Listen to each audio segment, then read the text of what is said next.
Hello students, how are you all? Once again, welcome back to my channel. I hope you all are extremely well, right? And you are doing great. So before proceeding on to anything else, what you have to do?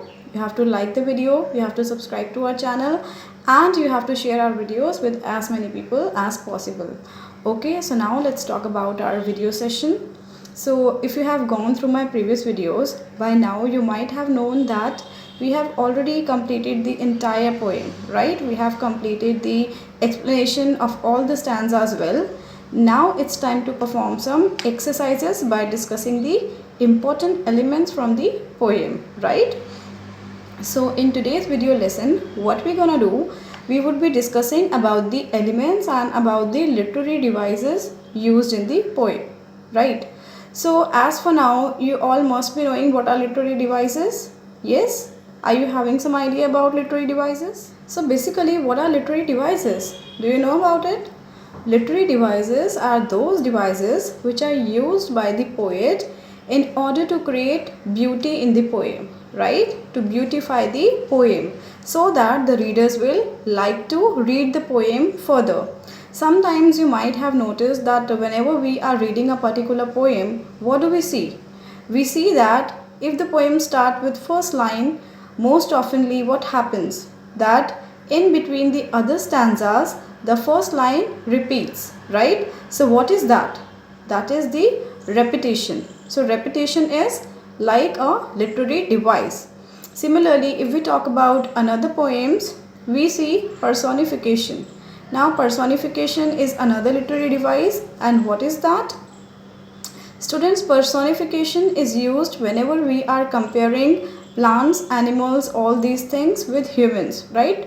When we are giving them a human-like touch, we are giving them human-like qualities. Like if we know that humans are very talkative, right? And if we say trees talk, flowers sing, so what are these? It means we are giving them a quality like humans, that they also live, they also breathe like humans, right? So that is why personification is used to create beautiful element in the poem. Okay, clear till here? Okay. So now to discuss about the literary device used in the poem, I will take up this fourth stanza from the poem and let me read out for you. The line announced a baby's birth to folks who lived inside, as brand new infant clothes were hung so carefully with pride. Now see, first of all, we have to find out the literary device used in the poem, right? So for that, I will take you all to the first line. Just pay attention over here. The line announced a baby's birth. Can you see the repetition here? Baby's birth. Here the first word, if you see babies, the initial letter. So what is that? It starts from consonant B. And similarly, the last word, birth, is also starting from the same letter, birth, baby's birth. So whenever we find such kind of elements in the poem, it means what is used in the poem? It is alliteration, right? What is this? This is alliteration. Whenever we see that same initials are used and same consonants are used repeatedly, so that element is known as alliteration. Okay. So now we'll talk about the rhyme scheme of the poem. If I take this stanza itself, the line announced a baby's birth. So how to find out a rhyme scheme? Students, if you remember, when you people were in 6th standard, I told you how to find out rhyme scheme, right? So now I expect that those classes in which I have taught, they must be knowing. But for others, let me tell you again how to find out rhyme scheme. So students, to find out the rhyme scheme from the poem, we always check the last word, okay? We always check the last word from each line from the poem. For example, if we have this fourth stanza, so here the last word is, the line announced a baby's birth. So here we have last word as birth. So I will underline that and I will write A, right? We have A to Z alphabets in English. So I will write over there A. Then I'll move to the next line. To folks who lived inside. Now can you see birth and inside, they are rhyming with each other or not? No, they are not rhyming with each other. So in this case, what I will do? I will underline inside and I will write over there B. Since inside and both are not same, so I cannot write over there A. I have already used A for birth. So for inside, I will use B. So outside, I will write B. Okay. Then, as brand new infant clothes were hung, can you see the last word hung and that second last word from that inside? They both are not rhyming. So here for hung, what letter I will use? Yes, I will go in the order. So I will use C. Letter C I will use over there. So I will underline hung and I will write C. And the last line, so carefully with pride. Now we have one rhyming word here. Can you see that pride and inside, they both are rhyming with each other. So now what does it mean? That I will underline this pride and I will write over there B. Because with which line it is rhyming? It is rhyming with the second line. And for second line, I have used what letter? I have used B. So our rhyme scheme for this stanza would be A, B, C, B. Right? We use it like this way. Understood till here? Okay. So whenever you are preparing yourself for any poem, make sure that what is the most beautiful thing about the poem.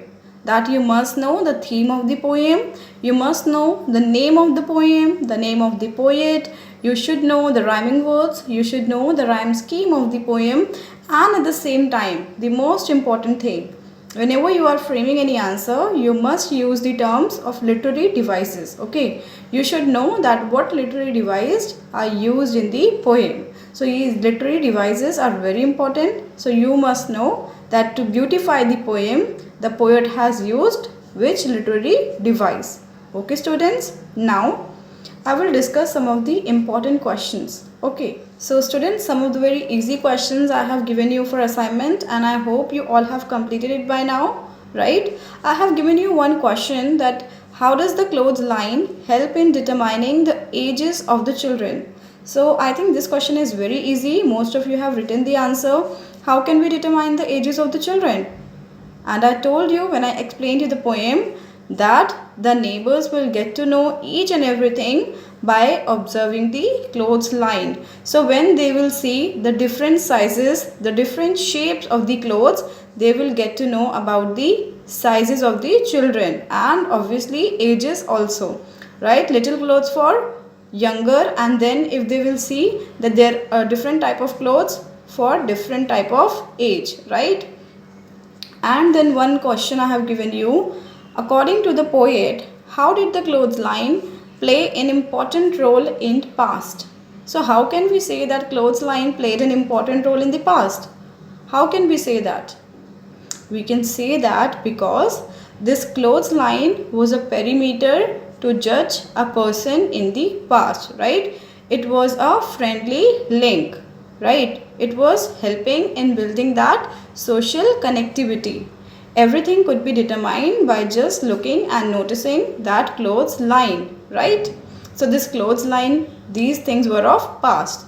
Now these clothes line have been replaced, and by what they have been replaced? Let's move to that stanza which is showing us that it has been replaced. Let's see. So how can we say that it's all about the past? Let's see this stanza. So we have this stanza 9 from the poem. But clothes lines now are of the past, for dryers make work less. Now what goes on inside a home is anybody's guess. So now how can we say that these clothes line have been replaced? These clothes line have been replaced by what? They have been replaced by dryers, right? So now we can say that technology has made our work easier, right? We are more dependent on technology. We are modernized now. So this advancement has somehow helped us to develop ourselves, right?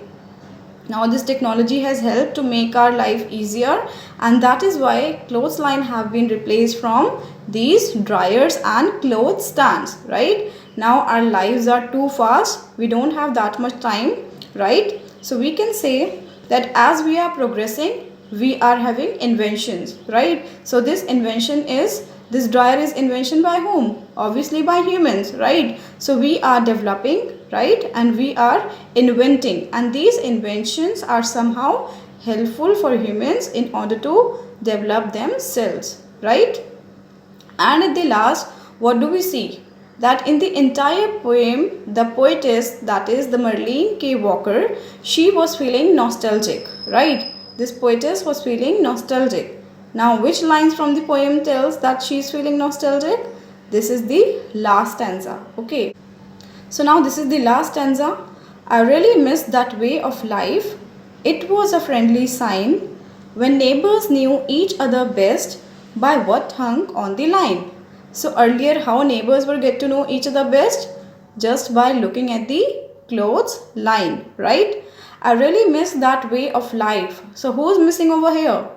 Here, the poetess Marlene K. Walker, she was missing that way of life, that friendly sign of clothes line, right? Which used to reveal most of the thing just by observing the gender of a person, the culture, the shape, the size, the religion. All obviously, if you see a cloth line and you will see that the clothes are hung of, you can say, any female. So nobody will tell you that these are the clothes of any female, but obviously by observing and by noticing you will get to know about it, right? So similarly, this clothes line was a friendly sign earlier. Okay students, clear? Okay. So that is why we can say that this clothes line was very important in the past time.